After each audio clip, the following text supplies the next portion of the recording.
I don't have a choice. It means this is the path of reality and truth to me. A plateau, and to use it and use it well. But it's not a choice. I know I've got to do it. Way over in the corner. Yeah, well, like in situations where there's like mini anger, like somebody says that either a family or something in a group. And I figured that, oh, it's okay to be normal, it's okay to snap back, it's okay to have little mini squabbles going, and then the next minute you're okay. But do you think that's an indulgence that should be once you try to not respond like that and try to always be nice even if they aren't? No, I don't consider the term nice involved here. Well, being real and being helpful, because Baba says that the energy requirement of truly being on the path is so enormous that one cannot efface, one cannot indulge all of the dissipations of psychic energy in which we do. And you may remember that he said one of the greatest eater-uppers of the psychic energy that we must have on the path is that of worry. And so somewhere or another, a true spiritual seeker has got to bring the worry pattern under control. That's in the discourses. This is Don Stevens putting a few more words into it, but that's the essential thing. That's the whole basis of Don't Worry, Be Happy. But most people never get around to remembering where Baba puts it out and gives the background description, because it chews up too much of that energy that is necessary. And this is the reason that Mercer Morton convinced me of the fact that in order to do real work on the spiritual path, this is one of the most important things that I had to discipline myself and find a true solution to it, not just blunt control. And remember one other thing that Baba warns us about, right down there in the early discourses, that is, you have to be careful when, let's say, you have a strong yearning or desire in some direction, that your solution to that is not just repression into the subconscious. Because he says repressed energy risks that it will become explosive energy and go out of control. So Baba's realistic. Some way we have got to do this without it being just locking it behind a steel barred door and let go on whatever may behind that steel door. Yes? So you talk about worry and anger in those terms. So is it anything that you feel a strong desire towards? Could be greed, could be lust, anything like that? Or specifically are you saying anger and worry? Well, anger was the one that I learned about the neutral plateau. But I certainly have applied it in an awful lot of other types of emotionally loaded situations with other emotions. It is a general applicability around the map for almost uncontrollable urges to let off steam in this direction or that direction, not necessarily anger.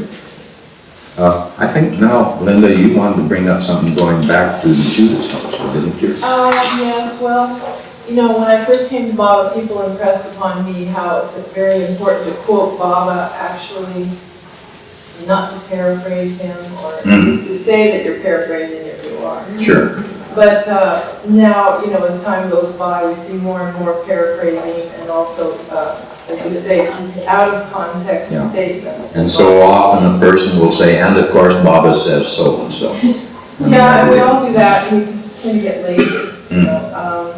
But would you consider that sort of an unconscious Judas aspect? I'm sure it will happen as time goes by. Yeah, I would say that, to me, that's a little Judas. But it's part of the whole tendency that we've got to bring under control. And every once in a while tell another person, look, you've used that in a manner which I think is incorrect. And really, you need to look up your original source on it and get straight what Baba actually said. We do have a responsibility, remember, just under the title, the fourth R, responsibility, in relation to this whole matter, and especially in the Judas function. I think it's important to also know that Baba can be paraphrased accurately, He can. as well as inaccurately. So paraphrasing does not come under the... You shouldn't necessarily feel that is prohibited, but you do have a responsibility to go to your own internal sentinel and ask your own inner man, is this accurate, what I'm bringing up here? Be your own best critic and editor. Yes, Nancy? Well, you know something I've always heard that Bob said, I've never seen it.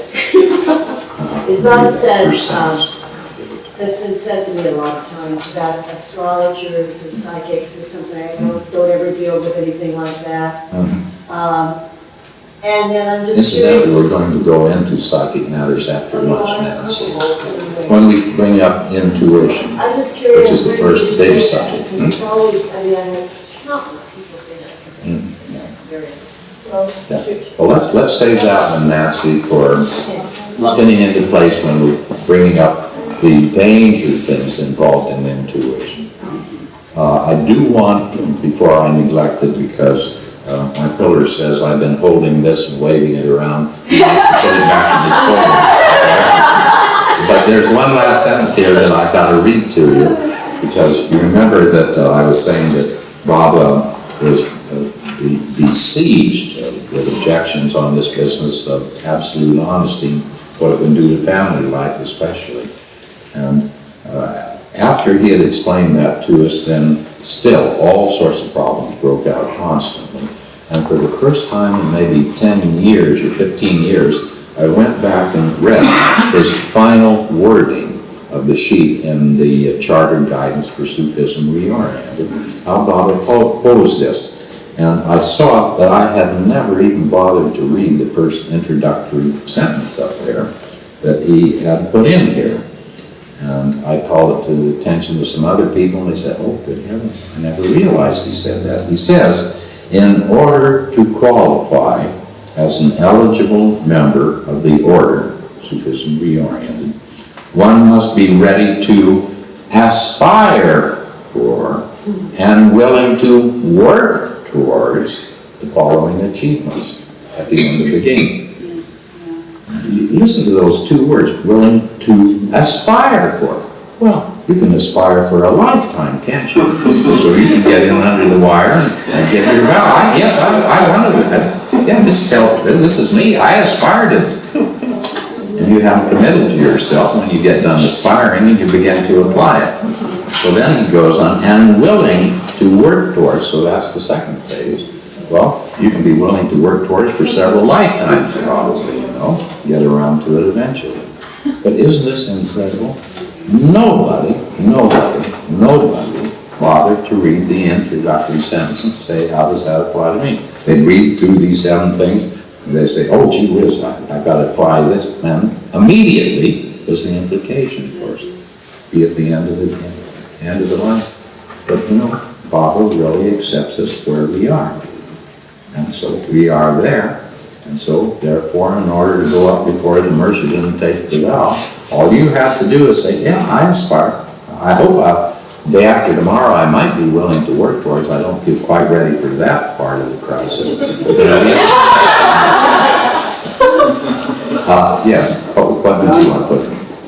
You know, the time when Margaret Crest was in England before World War II, and Baba gave her the order, if war breaks out, you come to India, and she had that Falu there, and she said she came up to conflicting orders. She not tell lies and come get to India. So she told the customs man, I have orders from the Home Office to get this boy to India. So what should she do? That's what she said. Well, I think when Bobby explained absolute honesty to us was well after World War II, fortunately. Through that one? You want to tell us something? The Home Office was a suggestion that maybe this was the government, but actually the Home Office was Bob. So that's how she got under. Oh boy, yeah. We're going to promote you to the top of the excuse heap.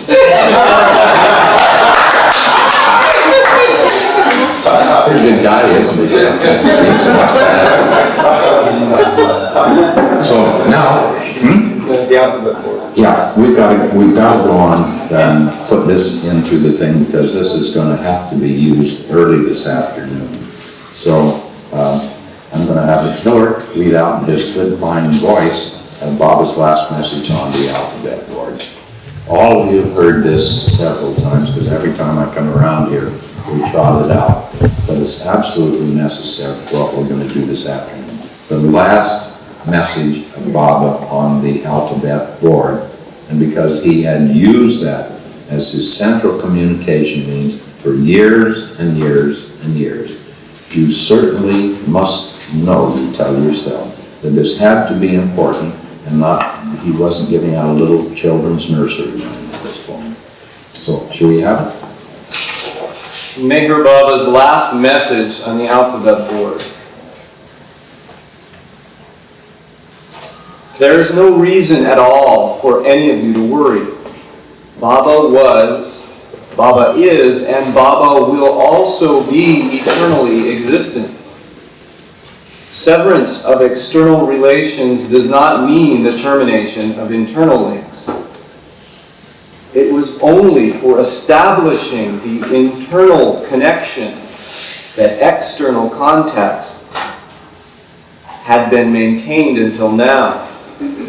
The time has now come for being bound in the chain of internal connection. The chain of internal links. That means links and links and links. Not just one or two, but a chain of them. And see what comes up if you do that. Hence, external contact is no longer necessary. It is possible to establish the internal link by obeying Baba's orders. I give you all my blessings for strengthening these internal links. I am always with you, and I am not away from you. I was, am, and will remain eternally with you. And it is for promoting this realization that I have severed external contact. This will enable all persons to realize truth. Look, realize truth. What are we sitting around doing, trying to do? And he says, in order to do it, these internal links are the manner in which it is going to get done. Boy, this is a pretty big command of what is necessary. And it's tough. It's really tough. This will enable all persons to realize truth by being bound to each other with internal links. How many more times are you going to use this word links in this? Again and again and again. Oh, my lovers, I love you all. It is only because of my love for my creation that I have descended on earth. Let not your hearts be torn asunder by my declarations concerning the dropping of my body. On the contrary, accept my divine will cheerfully. You can never escape from me. Even if you try to escape from me, it is not possible to get rid of me. Therefore, have courage, be brave. If you thus lose your hearts, how will it be possible for you to fulfill the great task which I have entrusted to you? Be brave. Spread my message of love. Excuse me, Pillar, I think you put an S on hearts. If you lose heart, not hearts. There is an S. Yeah, that's a misprint, and Don better look at how he prints these things. If you lose heart, in other words, if you lose your courage. Please read that again. Will you read it again, please? Therefore, have courage and be brave. If you thus lose your heart, how will it be possible for you to fulfill the great task which I have entrusted to you? Be brave and spread my message of love far and wide to all quarters in order to fulfill my divine will. Let the words Baba, Baba, Baba come forth from the mouth of every child, and let their ignorance be reduced to ashes by the burning flame of my love.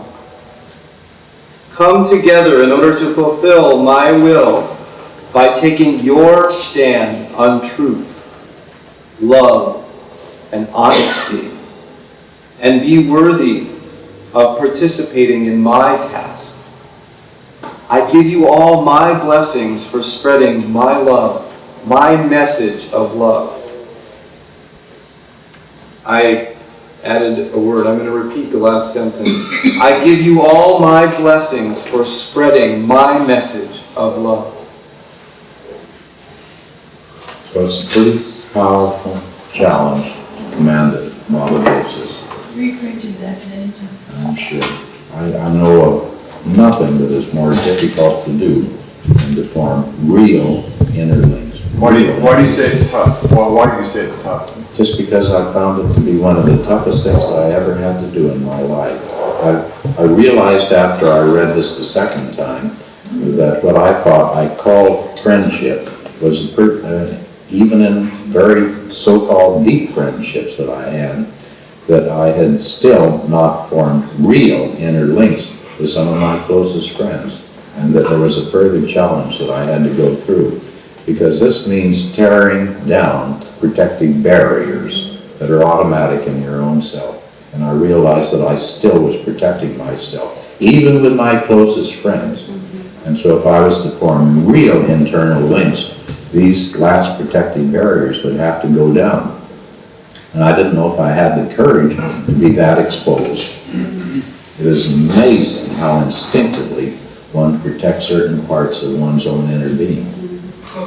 Now, So is this, it's a big challenge. Go ahead. is, now, when we speak about the links, as far as I understand, and forgive me, and I'll just use a personal example. I know with my brother and I, we haven't necessarily spent a lot of time together over the past 20 years.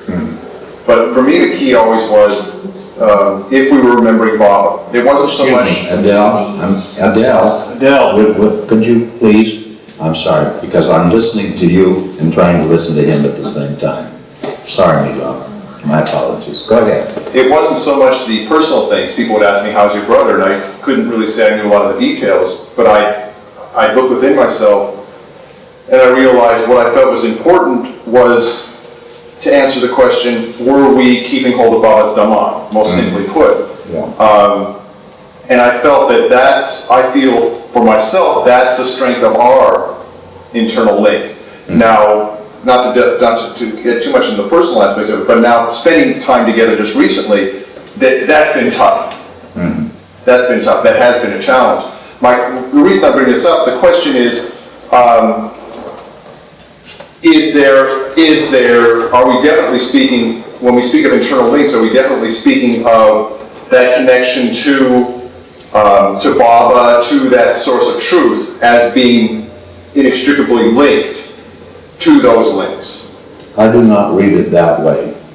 I read it that we have already established, and we read this, a link to Baba.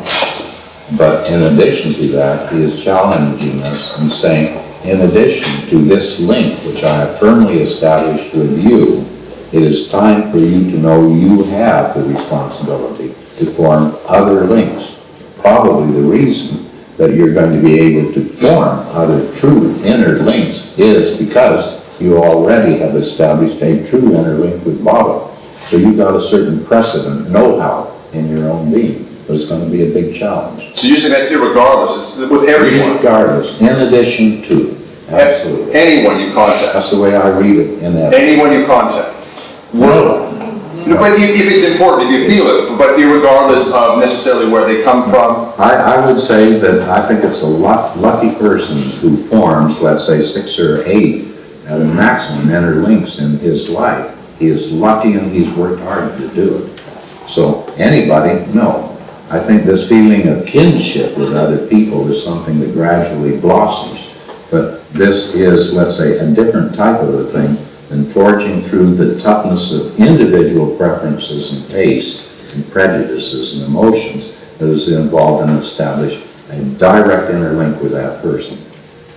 There are people, let's say, that I know that I feel deep kinship with and deep love for, but I know I have not gone through any of the investment process that is involved in establishing a real human interlink.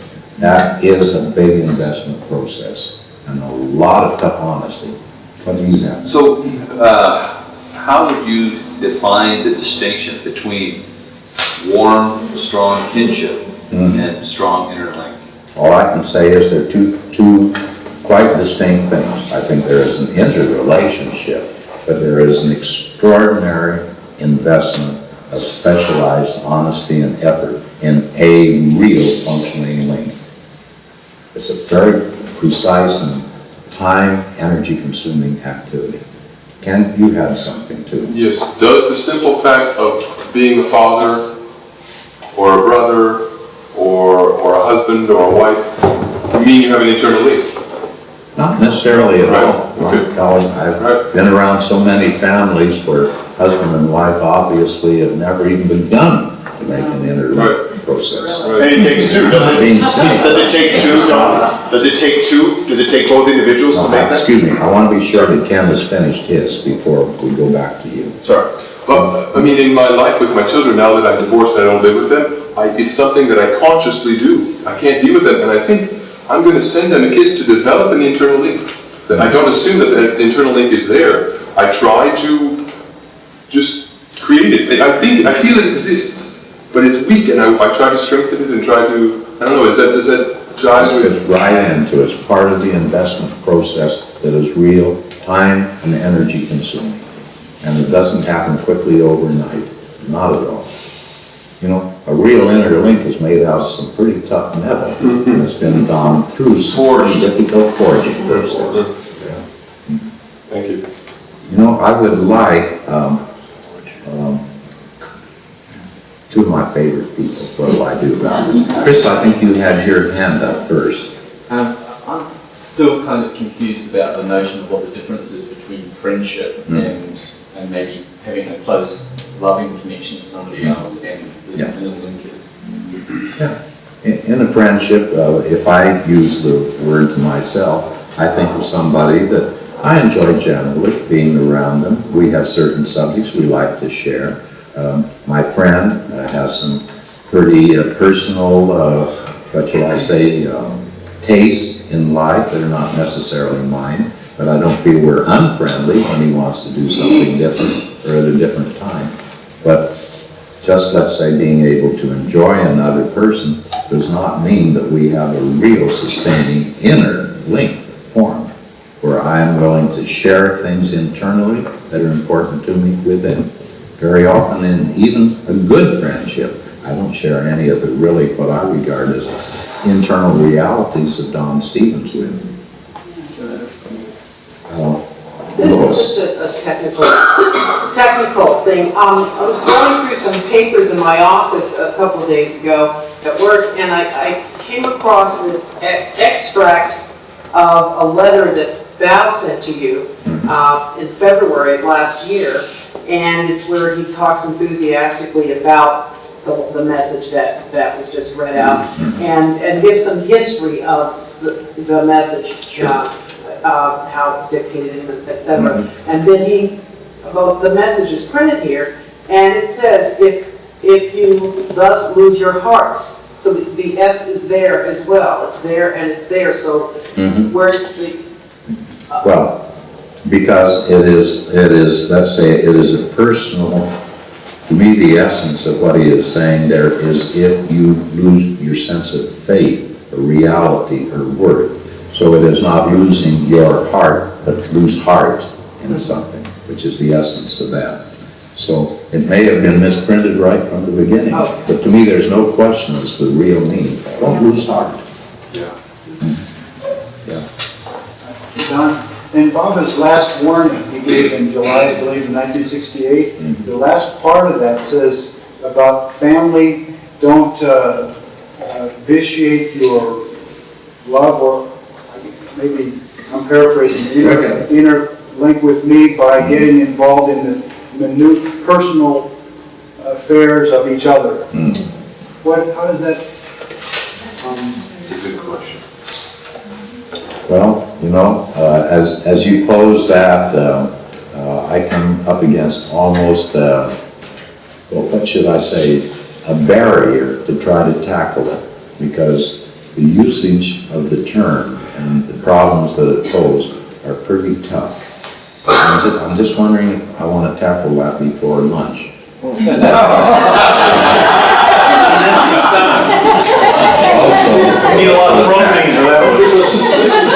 confession to you.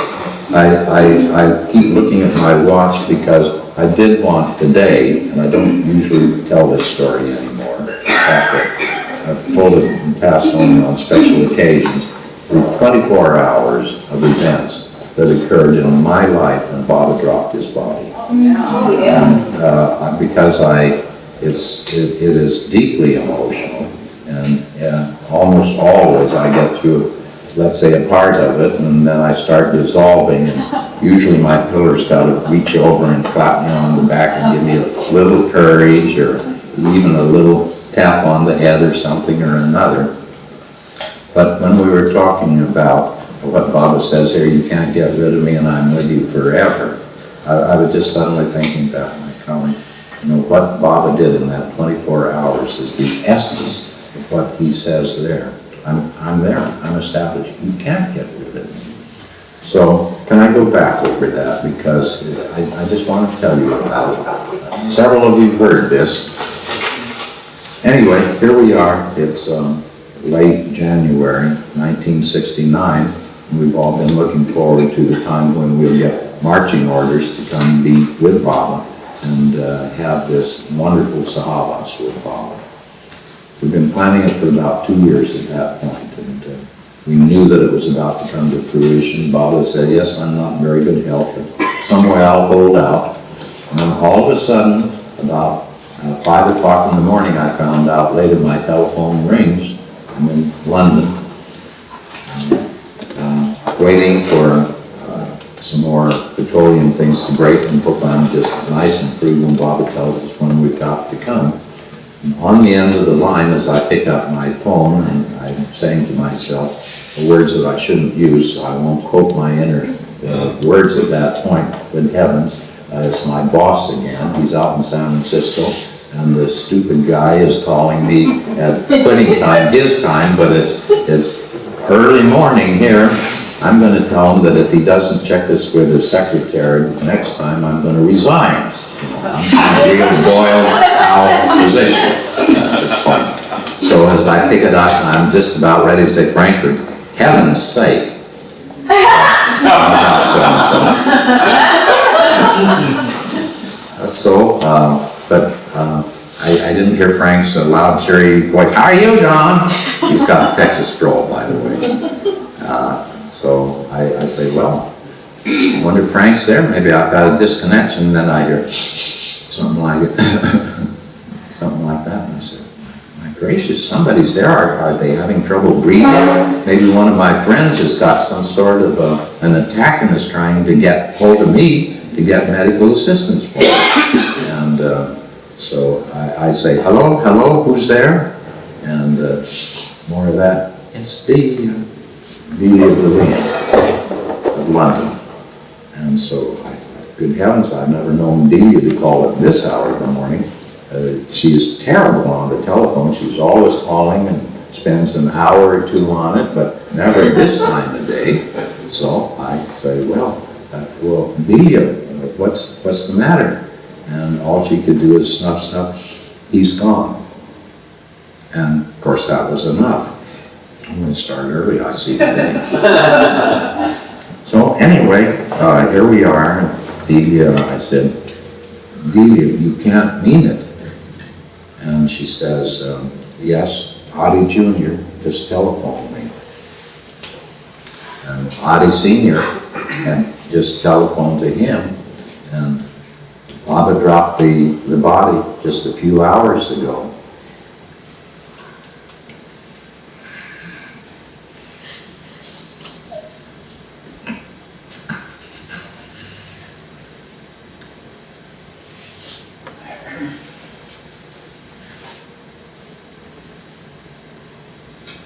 You can have that back.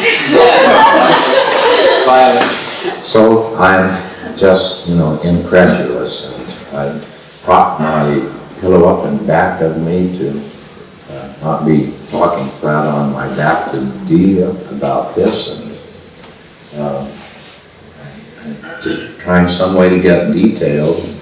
And she said they've taken him to his tomb and laid his body in the tomb. And I said, well, this, that, the other thing, what do we do about it? Well, nobody knows what's going to happen now.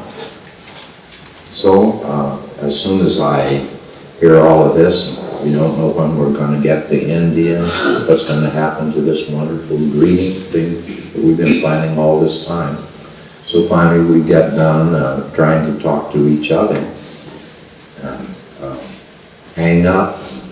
I'm still leaning back in the back of my bed, no light on, dark outside, and just so stunned I didn't know what to try to think about anything. And then suddenly, bang, complete, you got to get there. So that seemed reasonable. I could hang on to that.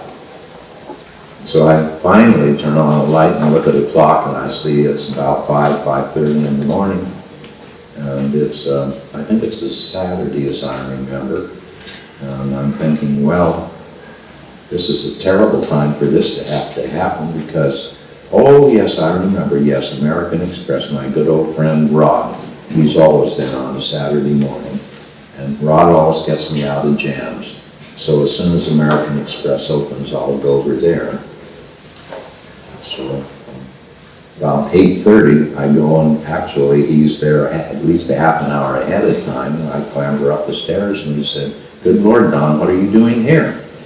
I said, "Well, I've got an emergency, Rod. I've got to get to India." He said, "India?" Because he had gotten me there 2-3 times in the time that I'd been living in London, and he'd been working for us. So I said, "Well, Rod, I know it's a terrible time, but Mayor Baba died, and so I've got to get there before they put him in the tomb. And you know, usually within 24 hours they do. And I'm not even sure I'll get there in time, even if I can get out today." And he said, "Well, I understand we've got to try, but as you know, as an American passport carrier, you've got to have a visa." And he said, "Maybe, it's Saturday, but there might be a duty officer on call at the High Commissioner's office," which was about 3 blocks down from his office. And I knew how to get there. I've been there many times. So I said, "Well, I guess that's the thing to try." And he says, "Now, Don, if by chance you don't find a duty officer on duty, and there doesn't seem to be any way to work it there, try Air India." And he said, "You know, they're over on Old Bond Street." I knew it because I've been by there many times as well. So I shuffle on down to the India High Commissioner's building, and it's completely no sign of light or any shades being pulled up, but I push on the doorbell, and way back in the back I hear it sounding, and so I knew it was working, and nobody comes, and I push on it again, nobody comes, and third time I push on it, and I hear this sort of, can you hear this sort of shuffling that might put on this rock maple? That's what I could hear coming apparently down the hall. Typical Indian gait that time of the morning, you know, maybe 1.25 miles an hour. So I said to myself, that can't be the duty officer, but at least there's probably a certain. So finally the door opens, and the man said, "What you want?" I can't do a good mimic of a good Indian accent, but you know, the sort of thing that I was being asked. And I said, "Is a duty officer on duty today?" He said, "No, duty officer in country." And I said, "Well, you know when he's going to be back?" No, Sahib, I don't know. Maybe Sunday night." It's not going to do me much good. So I said, "Nobody you can reach by telephone in an emergency?" "No, Sahib, no. Only duty officer in country. Come back maybe Sunday night." So I thank him, and I leave, and at that point I did the unprecedented of getting in a cab and going over to Air India office. Now it's about 9:30 in the morning, and usually they open somewhere between 9:30 and 10. As I go up, I see the doors opening in front, facing onto the corner of Bond Street. As I walk in, I see that there are some little small desks arranged in a semicircle, and the desk right in front of me, which is empty. And as I walk in, I see at the far end of this sort of duty office, a door open, and a rather tall, stately Indian lady in a beautiful sari walking out. And as she walks into the room and I walk in the rest of the way, she stares me straight in the eye. And although there are other people sitting down with no clients yet, she walks straight to me and says, "Can I be of help to you?" And I said, "Yes, I've got a bit of a travel emergency, and I would like to explain it to you." And she said, "Sit down here at my desk." Sit down, and I see that the little nameplate on it is Miss Irani.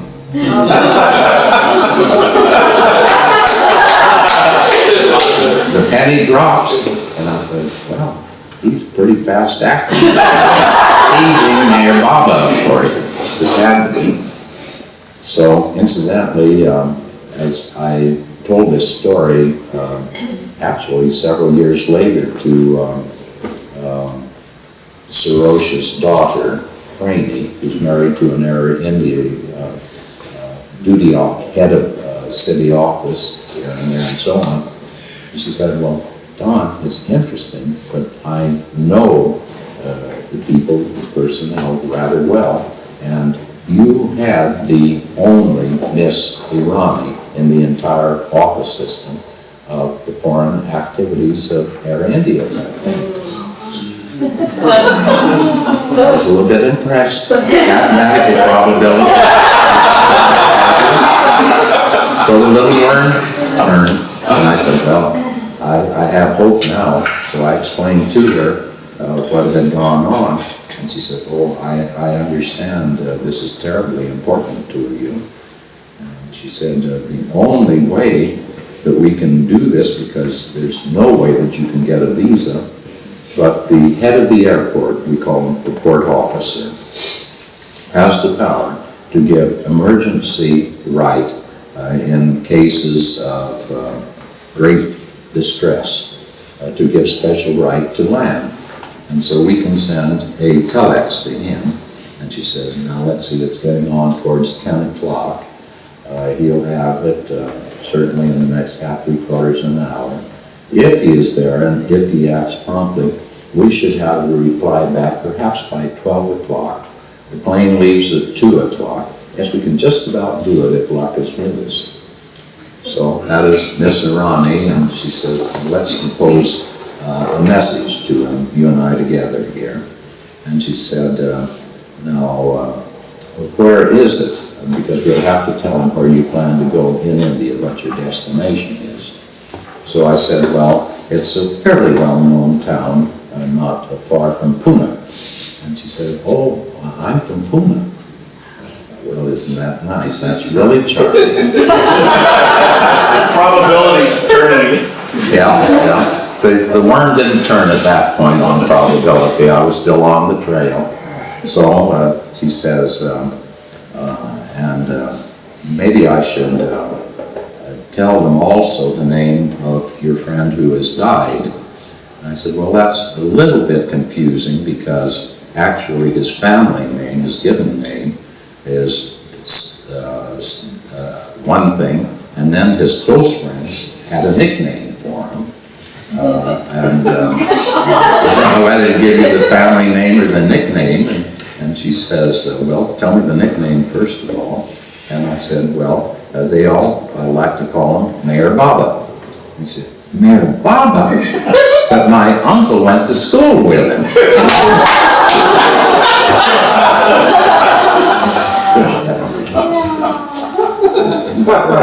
At that point, my barometer went right up.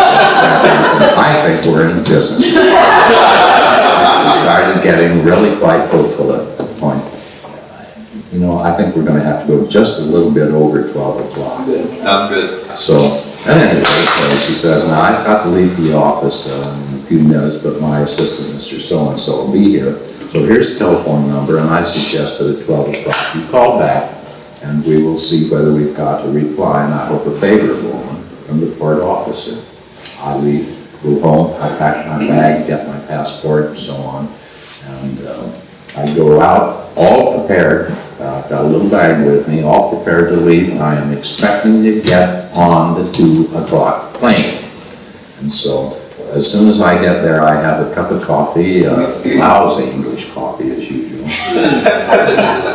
I then look at my watch, 12 o'clock, I go over and I telephone this man, and he said, oh yes, Mr. Stevens, I've been expecting your call, but we don't have an answer yet. Could you call at 12:30? So I go have another horrible cup of English. Good way to begin a trip, of course. So I go back, have a cup of coffee, and just a little bit before 12:30, I can't resist it. I come back and ring, and he says, we've just got you.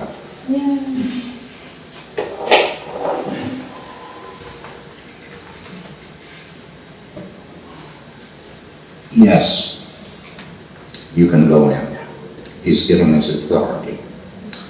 So she said, we are sending this to the Heathrow Airport, and you should have it in the next 5-10 minutes. And so go on through, and as I get up and get my ticket, he goes over and looks at the telex. I said, do you find, I hope, the authority? And he said, yes, it's just coming in. So I go up, and by that time it's about 1 o'clock, and as soon as the gate is open, I get on board the flight, and I've shown them that even though my passport isn't stamped, they have a direct telex from the proper authority, and they say, yes, everything's in order, it's been well arranged, and I get on board the flight, and because I've been so nervous and tied up and tense all this time, get on the plane, and I immediately fall asleep. I didn't even feel the plane budge. And the next thing that I know, we're in flight and we're up pretty well. I look over and I see overcast underneath the plane. And as I wake up and take conscious stock of where I am, I hear a crackle, crackle, crackle noise on the loudspeaker system. And somebody is saying, ladies and gentlemen, I'm just terribly sorry that I'm late in giving you a greeting and telling you a little bit about our flight plan, because as you can see, we've had an overcast as we took off, and because we were flying blind for some time, of course I've had to be very, very attentive. And he said, but this is your captain. Captain, here.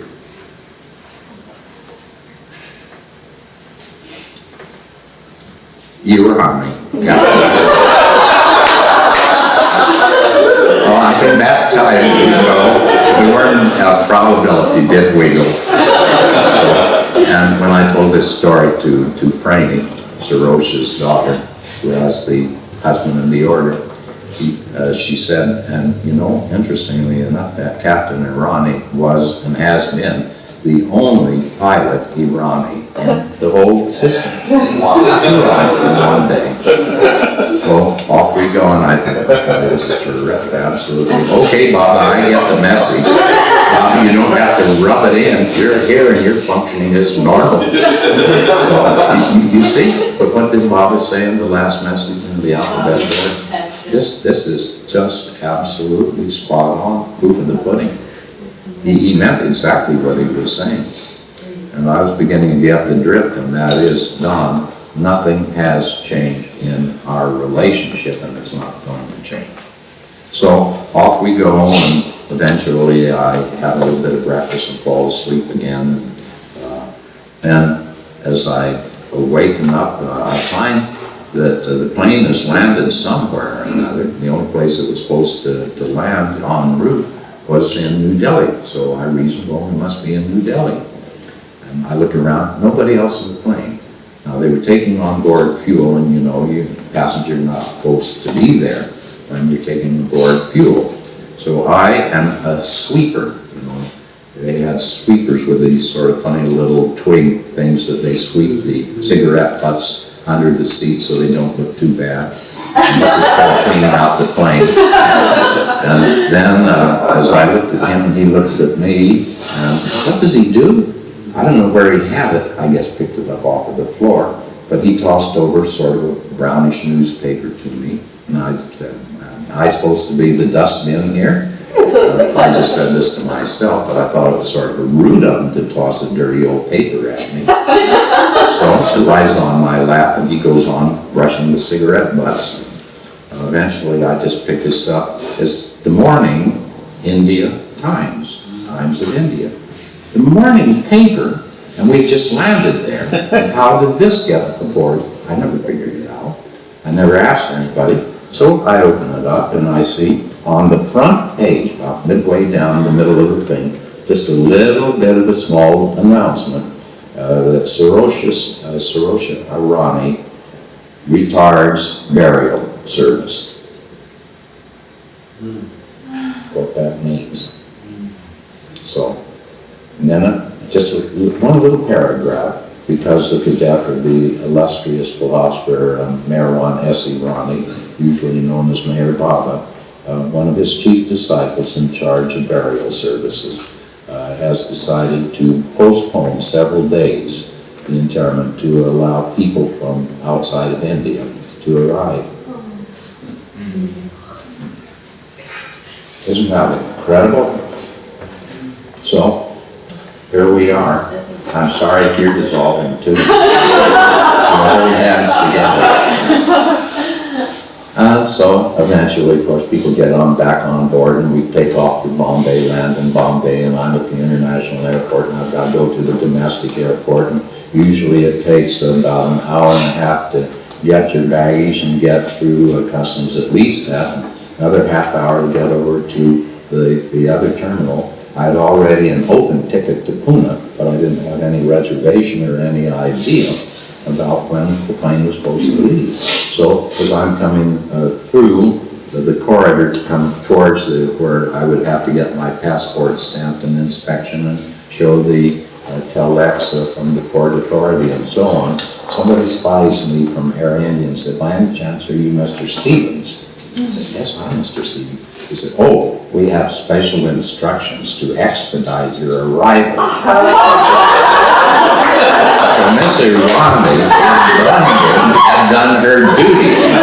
She'd send another telex to her cohorts, and they were there to greet me. They whisked me through in 15 minutes. Got me into a car and over to the local terminal. Boy, somebody was holding me down. So off I go to the domestic terminal, and I get there, and they're just calling a Pune flight. And so I say, oh boy, this is just in time. So I rush around to where I knew such flights were being handled, and there are two lines quickly forming in front of two people receiving. And so I inch up and inch up and inch up and inch up. And I've got to ask them if they've got a spare seat, because I don't have anything. But just as I'm getting there and about ready to string my question, I hear the man, because in those days they didn't have printed out tickets. They were handwritten and always illegible. And because they were illegible, they didn't look at your ticket to see what your name is to compare it with the manifest. You had to tell them what your name was. So just before I'm starting my story, the man next door is telling his name. I am Mr. Irani. Now, this is getting tiresome. But we're getting pretty close. So we get there, I get on the flight. They do have an extra seat. They say people always make reservations for these early morning flights, and then they never show, so it's all right, Mr. Stevens. I get aboard, up to Pune we go. I do the unprecedented of hiring a cab at the airport to take me over to Ahmednagar and up the hill. As I get up the hill, at that point, it's still fairly early in the morning, actually, fairly early in the morning. I don't think it was anywhere close to 9 o'clock even. So as I get up there, I see there are all sorts of awnings around hanging, and so people wouldn't be hurt by the sunshine. And I'm looking around and just wondering what I ought to do. And what do I see? Coming out of the gate down from where Mansari has her little house there, you know, I see coming through Irish. Dear Irish. And he looks around, sees me, and he said, "Good Lord, Don, how did you get here?" I was not about to tell him the whole story of the Iranians at that point. And so I said, "Well, I managed in Irish." And he said, "I guess you want to see the old man, don't you?" That was our intimate talk together, you see, about Bob. So I said, "Yes, Irish, I really do." And so he said, "Come along." So he was going to do that, as you've seen on the improvement, and climb down in and get out the nice linen handkerchief and brush the little drops and gets the dust off of Bob's brow. And I was just so happy to have got there and see Bob. You had that feeling. Yeah, right. So that's a little bit of another story, but I was terribly happy. And then he finished and he closed the door and out we went. And he said, "Excuse me, Don, you can sit here, but I've got to do one or two things before people start arriving." So I got one of these old collapsible slat chairs that was folded up over at the side and leaned against one of these wooden poles that were holding up these sort of awnings to keep the people from getting sunburned. And I was falling off the street and drooping, and I suddenly became aware that there was somebody close to me. And so I thought, well, maybe I'd better look and see who it is. Maybe it's somebody I know, and I ought to greet them. And I look up, and here's a tall, slender, old gentleman, gray hair and a gray beard, very thin, just looking very pensively at me. And he says, "Oh, you're Mr. Stevens from San Francisco. How did you get here so fast?" And I said, "Well, excuse me, I don't remember you, sir." He said, "Oh, Bobby introduced us several years ago, so I apologize that I didn't remember him also." And he said, "But all the way from San Francisco?" And I said, "Well, no, not actually San Francisco, because I'm stationed in London now." He said, "You came from London this morning then, did you?" I said, "Yes." He said, "With my son. I'm mystery well." End of story. Last story.